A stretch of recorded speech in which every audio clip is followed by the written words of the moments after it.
ಸತ್ಯ, ಆರಾಧನ ಮನೆಯವ್ರು ಯಾರೂ ನನ್ನ ನೋಡಿಲ್ಲ. ಆ ಮನೆಯವ್ರ ಹತ್ರ ಸರಿಯಾಗಿ ಮಾತಾಡಿದೆ, ಹಾಗೆ ಬಂದ್ಬಿಟ್ಟೆ. ಲತಾ, ಈ ವಿಷಯ ಇವ್ರಿಗೆ ಗೊತ್ತಿಲ್ಲ. ಗೊತ್ತಾದ್ರೆ ಸುಮ್ಮನೆ ಕಿರಿಕಿರಿ ಮಾಡ್ತಾರೆ. ನೀನು ಹೇಳಕ್ ಹೋಗ್ಬೇಡ. ಆಯ್ತಕ್ಕ, ನಾನು ಹೇಳಲ್ಲ.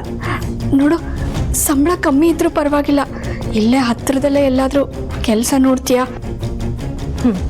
ಆಯ್ತು, ಹುಡುಕ್ತೀನಿ, ಬರ್ತೀನಿ. ಅಯ್ಯೋ, ನಾನು ರಿಸೀವ್ ಮಾಡಿಲ್ಲ ಅಂದ್ರೆ ಅವನು ನಿಮ್ಮ ಅಮ್ಮಂಗ ಅಪ್ಪಂಗ ಫೋನ್ ಮಾಡ್ತಾನೆ. ಆಮೇಲೆ ಭಾವನ್ ತನಕ ಈ ವಿಷಯ ಹೋಗುತ್ತೆ. ಅದ್ರ ಬದಲು ನಮ್ಮಲ್ಲೇ ಮಾತಾಡಿ ಬಗೆಹರಿಸ್ಕೊಳ್ಳೋಣ. ಇರು, ರಿಸೀವ್ ಮಾಡ್ತೀನಿ.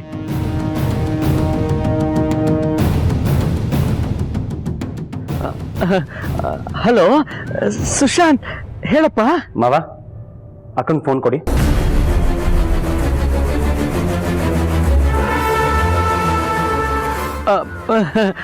ಅಮ್ಮಗ ಯಾಕೋ? ನಾನು ಅವಳ ಜೊತೆ ಮಾತಾಡಬೇಕು, ತುಂಬ ಇಂಪಾರ್ಟೆಂಟ್ ವಿಷಯ.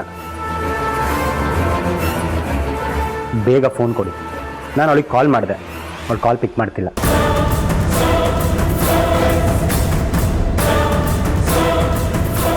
ಸರಿ ಕಣೋ, ಅಮ್ಮ ಎಲ್ಲಿದ್ದಾಳೋ ಗೊತ್ತಿಲ್ಲ, ಕರಿತೀನಿರು. ಅಮ್ಮೋ ಅಮ್ಮೋ, ಅಯ್ಯೋ, ಎಲ್ಲೂ ಕಾಣ್ತಾನೆ ಇಲ್ವಲ್ಲಪ್ಪ. ಇರುವ ನಿಮಿಷ, ಹೊರಗಡೆ ನೋಡ್ತೀನಿ.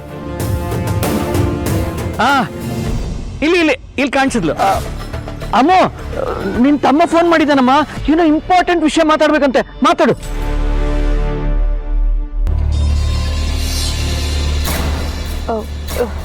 ಹೇಳು ಸುಶಾಂತ್. ಅಕ್ಕ, ನೀನೀಗ ಮಾಡ್ತೀಯ ಅಂತ ನಾನು ಅನ್ಕೊಂಡಿರ್ಲಿಲ್ಲ. ಸುಶಾಂತ್, ನಾನೇನೋ ಮಾಡಿದೆ? ಮತ್ತಿನ್ನೇನು, ಅತ್ತೆ ಸೊಸೆನ ಒಂದು ಮಾಡ್ತೀನಿ ಅಂತ ನನ್ನನ್ನು ಇಲ್ಲಿ ಕಳಿಸಿ ನನ್ಗೇನು ಅಪ್ಡೇಟೇ ಕೊಡ್ತಿಲ್ಲ. ಓ, ಆ ವಿಷಯನ ನಾನು ಪ್ರಯತ್ನ ಮಾಡ್ತಾನೆ ಇದ್ದೀನಿ ಸುಶಾಂತ್. ನಿಧಾನಕ್ಕೆಲ್ಲ ಸರಿ ಹೋಗುತ್ತೆ ಕಣೋ. ನನಗೆ ನಿನ್ನ ಮೇಲೆ ನಂಬಿಕೆ ಇದೆ ಅಕ್ಕ, ಆದರೆ ಈಗ ನಿನ್ನಿಂದ ನನಗೆ ಇನ್ನೊಂದು ಹೆಲ್ಪ್ ಬೇಕು. ಹೆಲ್ಪಾ? ಏನು ಹೇಳೋ? ಅಕ್ಕ, ಆರಾಧನಾ ಅವ್ರಿಗೆ ನನ್ನ ಮನಸ್ಸಲ್ಲಿರೋ ಪ್ರೀತಿನ ಸರಿಯಾಗಿ ಹೇಳ್ಕೊಂಡೇ ಇಲ್ಲ. ವಾಪಸ್ ಬಂದಮೇಲೆ ನನ್ನ ಹೆಂಡತಿಗೆ ಪ್ರಪೋಸ್ ಮಾಡಬೇಕು ಅಂತ ಅಂದ್ಕೊಂಡಿದ್ದೀನಿ. ಆ ಸೆಟಪ್ಗೆಲ್ಲ ನೀನು ಹೆಲ್ಪ್ ಮಾಡಬೇಕು, ಓಕೆನಾ? ಅಷ್ಟೇನಾ? ನಿನ್ನ ಪ್ರೀತಿಗೆ ನನ್ನ ಸಪೋರ್ಟ್ ಯಾವಾಗಲೂ ಇರುತ್ತೆ ಕಣೋ. ನಾನು ಹೆಲ್ಪ್ ಮಾಡ್ತೀನಿ. ಸೋ ಸ್ವೀಟ್ ಆಫ್ ಯು ಅಕ್ಕ. ಹಾಗೆ ರಿಂಗು ನೀನೇ ಸೆಲೆಕ್ಟ್ ಮಾಡಬೇಕು. Okay. Thank you so much. ಎಲ್ರಿಗೂ ನಿನ್ನ ಥರನೇ ಅಕ್ಕ ಸಿಗಬೇಕು. ನನಗಂತೂ ಎಲ್ಲ ವಿಷಯದಲ್ಲೂ ಸಪೋರ್ಟ್ ಮಾಡ್ತೀಯ. I love you so much.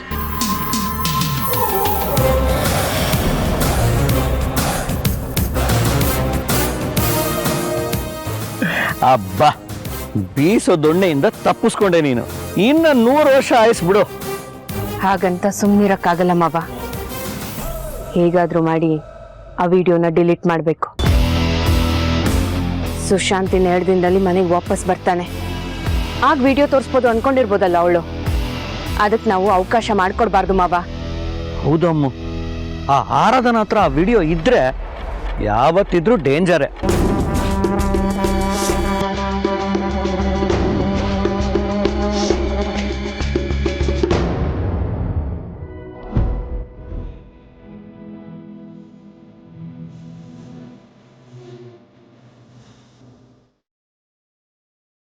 ಉರಿತಿದ್ಯಾ ಅತ್ತೆ? ಒಂದೇ 1 ನಿಮಿಷ, ಉರಿ ಕಮ್ಮಿ ಆಗುತ್ತೆ. ನೋಡ್ಕೊಂಡು ತರಕಾರಿ ಕಟ್ ಮಾಡಬೇಕು ಅಲ್ವಾ ಅತ್ತೆ? ತುಂಬಾ ಗಾಯ ಆಯ್ತು ಅನ್ಸುತ್ತೆ.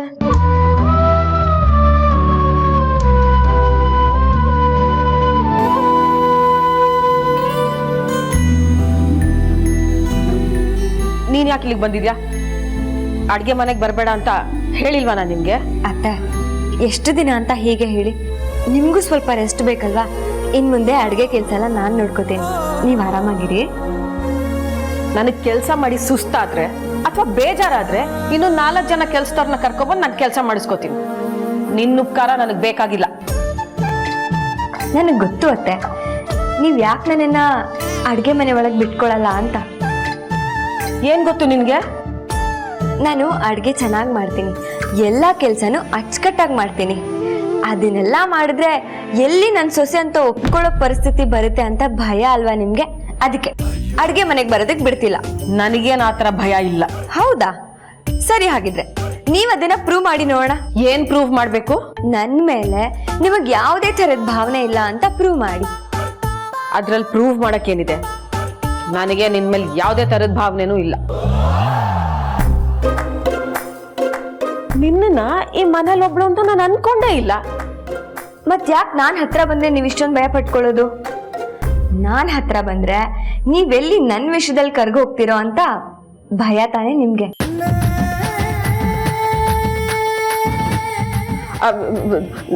ನನಗಂತ ಭಯ ಇಲ್ಲ. ನನಗ್ ಯಾವ ಭಯನೂ ಇಲ್ಲ ಅಂತ ಹೇಳಿದ್ನಲ್ಲ. ಹಾಗಿದ್ರೆ ನಾನು ಅಡ್ಗೆ ಮನೆಗೆ ಬಂದು ನಿಮ್ಗೆ ಏನಾದ್ರೂ ಹೆಲ್ಪ್ ಮಾಡಿದ್ರೆ ನೀವೇನು ಅನ್ಬಾರ್ದು, ನನ್ನಿಂದ ದೂರನೂ ಹೋಗ್ಬಾರ್ದು, ಸರಿನಾ?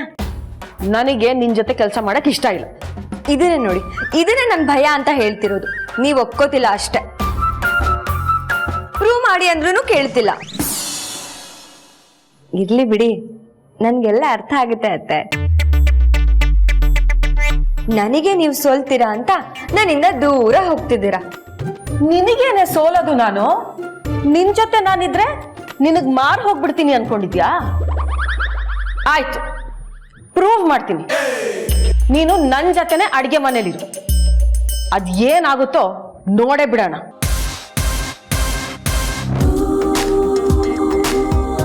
ಸರಿ, ಹಾಗಿದ್ರೆ ನೀವ್ ಅದೇನೋ ಅಡ್ಗೆ ಮಾಡ್ತಿದ್ರಲ್ಲ, ಅದೇನು ಅಂತ ನನಗೆ ಹೇಳಿ, ನಾನು ಮಾಡ್ತೀನಿ. ನಿನಗೆ ನಾನ್ ಅಡ್ಗೆ ಹೇಳ್ಕೊಡ್ಬೇಕಾ? ಅಮ್ಮನವ್ರೆ, ಸುಮ್ಮನೆ ಒಪ್ಕೊಳ್ಳಿ. ಇಲ್ಲ ಅಂದ್ರೆ ನಿಮ್ ಸೊಸೆ ನೀವು ಸೋಲ್ತೀರಾ ಅಂತ ಭಯ ಅನ್ಕೊಂತಾಳೆ. ಅದಕ್ಕೆ ಅವಕಾಶ ಕೊಡ್ಬೇಡಿ.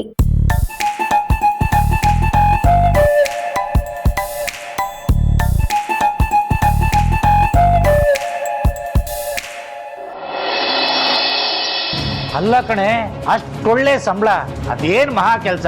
ಗೂಡ್ಸೋದು, ತೊಳೆಯೋದು, ಬಳಿಯೋದು ಅಷ್ಟೇ. ನಿನ್ನ ಮಗಳ ಮನೆ ಪಕ್ಕದಲ್ಲಿದೆ ಅಂತ ಒಂದೇ ಒಂದು ಕಾರಣಕ್ಕೆ ಆ ಕೆಲಸನ ಬಿಟ್ಟು ಬಂದಿದೆಯಲ್ಲ, ಎಂತ ದಡ್ಡಿ ಇರಬೇಡ ನೀನು. ರೀ, ನಿಮಗೆ ಯಾಕ್ರಿ ಅರ್ಥ ಆಗ್ತಾ ಇಲ್ಲ?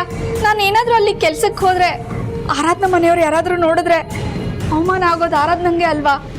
ಅಯ್ಯೋ, ಮಾನ ಮರ್ಯಾದೆನೇ ಇಲ್ದಿರೋ ಅವಳಿಗೆ ಅವಮಾನ ಎಲ್ಲಿಂದ ಬರಬೇಕು ಅಲ್ವೇನೆ? ಲತಕ್ಕ, ರೀ, ಅವಳ ಬಗ್ಗೆ ಏನೇನೋ ಮಾತಾಡ್ಬೇಡಿ. ನೋಡೋ, ಆರಾಧನೆಗೆ ಅವಮಾನ ಆಗುತ್ತೆ, ಅವ್ರ ಅತ್ತೆ ಮಾವಂಗೆ ಮರ್ಯಾದೋಗುತ್ತೆ ಅಂತ ನಾವು ಸುಮ್ಮನೆ ಇದ್ರೆ ನಮ್ಮ ಹೊಟ್ಟೆ ತುಂಬಲ್ಲ ಕಣೆ. ಅಷ್ಟಕ್ಕೂ ಈ ಶ್ರೀಮಂತರೆಲ್ಲ ಮನೆಯಿಂದ ಆಚೆ ಬರ್ತಾರಂತ ಅನ್ಕೊಂಡಿದ್ದೇನೆ. ಆಹಾ, ಆರಾಮಾಗಿ ಮನೇಲಿ ಎಸಿ ಹಾಕೊಂಡು ತಣ್ಣು ಕೂತಿರ್ತಾರೆ. ಏನು ಇಲ್ದಿರೋ ನಮ್ಮಂತಾರೆ ಈ ತರ ಕೆಲಸ ಹುಡ್ಕೋದು. ನಾನೇನು ಈ ಕೆಲ್ಸಕ್ಕೆ ಹೋಗಲ್ಲ ಅಂತನ್ನ, ಬೇರೆ ಎಲ್ಲಾದ್ರೂ ಕೆಲ್ಸಕ್ಕೆ ಹೋಗಿ ನಿಮಗೆ ದುಡ್ಡು ತಂದು ಹಾಕ್ತೀನಿ. ನೀವದ್ರ ಬಗ್ಗೆ ಚಿಂತೆ ಮಾಡಬೇಡಿ. ನೋಡೆ, ನೀನು ಇನ್ನೊಂದ್ ಕಡೆ ಕೆಲಸ ಹುಡುಕಿ ಅದು ನಿನಗೆ ಸಿಕ್ಕಿ ಅಲ್ಲಿ ಸಂಬಳ ಬರೋದು ಯಾವಾಗೋ. ಸುಮ್ಮನೆ ಈ ಮನೆ ಕೆಲ್ಸಕ್ಕೆ ಹೋಗ್ಬಿಡು ರೇವತಿ. ಅದ್ರಲ್ಲೂ ಇವ್ರು ಒಂದ್ ಸ್ವಲ್ಪ ಜಾಸ್ತಿ ಸಂಬಳ ಕೊಡ್ತಾ ಇದಾರೆ, ಯಾಕೆ ಬಿಡ್ತಾ ಇದೀಯಾ?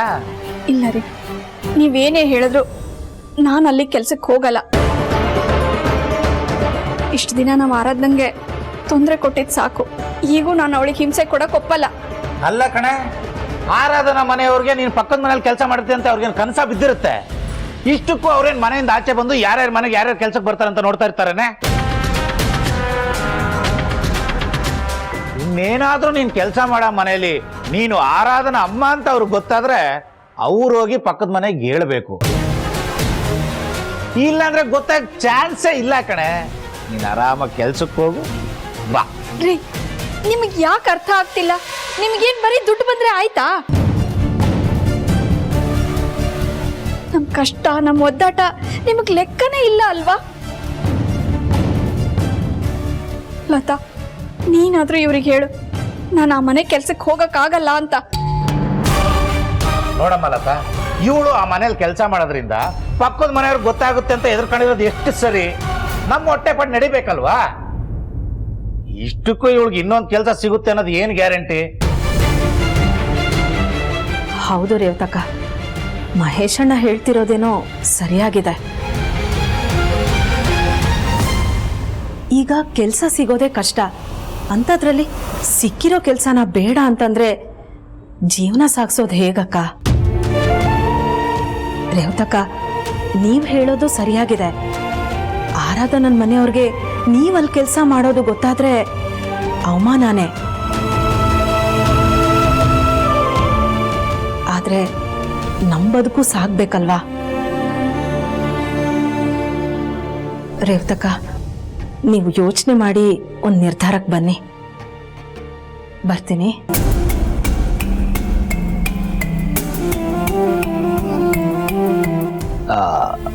ನೋಡ್ರಿ ರೇವತಿ, ನಾವು ಉಪವಾಸ ಬೀಳ್ಬಾರ್ದು ಅಂತ ನಿಂಗಿದ್ರೆ ಆ ಮನೆ ಕೆಲ್ಸಕ್ಕೆ ಹೋಗ್ತೀಯ. ಇಲ್ಲ ಇವ್ರು ಏನ್ ಅನ್ಕತ್ತಾರೆ ಅಂತ ಬೇರೆಯವ್ರ ಬಗ್ಗೆ ಯೋಚನೆ ಮಾಡ್ತಾ ಇದ್ರೆ ನಾವು ಉದ್ಧಾರ ಆಗಲ್ಲ ಕಣೆ, ತಿಳಿತಾ? ಆಯ್ತು, ಕೆಲ್ಸಕ್ಕೆ ಹೋಗ್ತೀನಿ. ಎಲ್ಲ ನನ್ನ ಹಣೆ ಬರ, ಸರಿನಾ?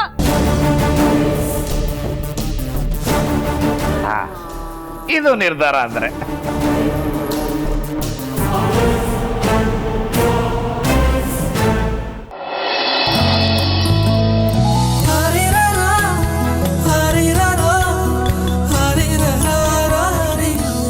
ಅತ್ತೆ, ಟೊಮೆಟೊ ಹಣ್ಣೆಲ್ಲ ಕಟ್ ಮಾಡಾಯ್ತು. ಹೇಳಿ, ಇವಾಗೇನ್ ಮಾಡ್ಬೇಕು? ಮಾಡ್ತಾ ಇರೋದು ತಿಳಿಸಾರು. ಆ ಕಟ್ ಮಾಡಿರೋ ಟೊಮೆಟೊನೆಲ್ಲ ರುಬ್ಕೊ, ಹಾಗೆ ಸಾರಿನ ಪುಡಿ ಹಾಕಿ ಮಸಾಲ ರುಬ್ಕೊ. ಸರಿ ಅತ್ತೆ. ಅತ್ತೆ, ರುಬ್ಬಿದಾಯ್ತು.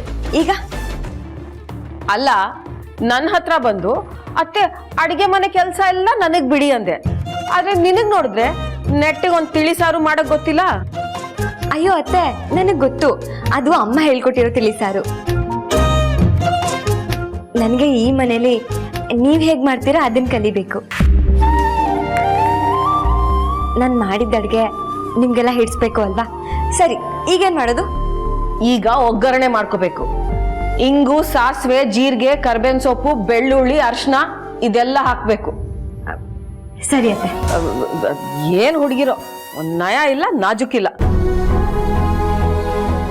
ಈಗ ರುಬ್ಬಿರೋದನ್ನ ಒಗ್ಗರಣೆಗೆ ಹಾಕು. ನೀರು ಹಾಕ್ಬೇಕು, ಬೆಲ್ಲ, ಉಪ್ಪು, ಖಾರ ಎಲ್ಲ ಹಾಕ್ಬೇಕು. ಹಾಗೆ ಅದು ಕೊತ ಕೊತ ಅಂತ ಕುದಿಬೇಕು. ಕೊನೆಯಲ್ಲಿ ಕೊತ್ತಂಬರಿ ಸೊಪ್ಪು ಹಾಕ್ಬೇಕು. ಈ ಕಲ್ಲನ್ನ ಕೆತ್ತಿ ವಿಗ್ರಹ ಮಾಡ್ತಾನಲ್ಲ ಶಿಲ್ಪಿ, ಅವನಿಗೆ ತುಂಬಾ ತಾಳ್ಮೆ ಇರಬೇಕು. ಆದ್ರೆ ನಮ್ಮ ಆರಾಧನೆಗೆ ಒಂದು ಗುಣ ಹೆಚ್ಚಿಗೆ ಇದೆ, ಅವಳ ಕಲ್ಲನ್ನ ಕೆತ್ತಲ್ಲ, ಹಾಗೆ ಕರಗಿಸ್ಬಿಡ್ತಾಳೆ. ನೋಡ್ತೀವಿ ಅವಳು ಅತ್ತಿಗೆ ಮನಸ್ಸನ್ನ ಹೇಗೆ ಬದಲಾಯಿಸ್ತಾಳೆ.